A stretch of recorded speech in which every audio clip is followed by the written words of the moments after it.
Good evening. The mystery continues tonight in the disappearance of two island men. They were last seen in the Strait of Juan de Fuca, just west of Sooke.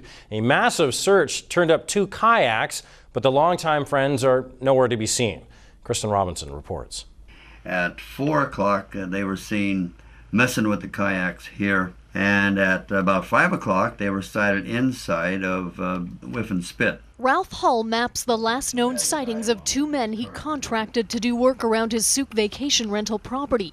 29-year-olds John Boyd Elgin and Morgan Robert Porter were last seen Tuesday afternoon in Sooke Harbor. Between 5:20 and 6 o'clock, they were sighted by Possession Point over here. The next report we had is at 8 p.m. or so. The kayaks were upside down off the bluffs.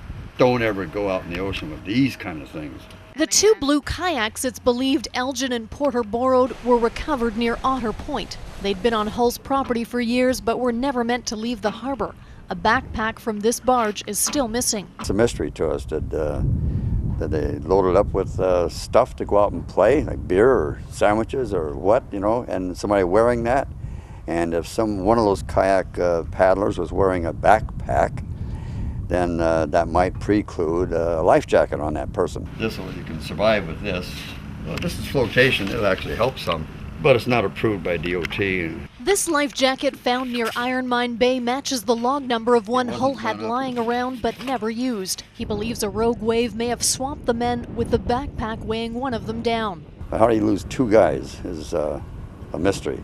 Both Elgin and Porter were also due to appear in Victoria Court Wednesday afternoon on a theft charge. To do all this for a disappearing act, I don't think it's just too absurd. It wasn't a serious thing that they were involved with anyway. But that was an indication to us that did they make it? Did they survive? And will they show up for court? Well, they didn't show up. So that means that they're missing. When the Coast Guard called off an air and sea search late Wednesday, Porter's father was still hopeful. My only hope at this point is that my son is still alive. Volunteers are still combing the Sooke shoreline, but it's now considered a missing persons case. Well, you have to recover them. You know, if they're indeed in the water, drowned and a tragedy, then we need to find them. Hull is determined to help the missing men's families with closure and has offered to take divers out in his own boat to search Iron Mine Bay.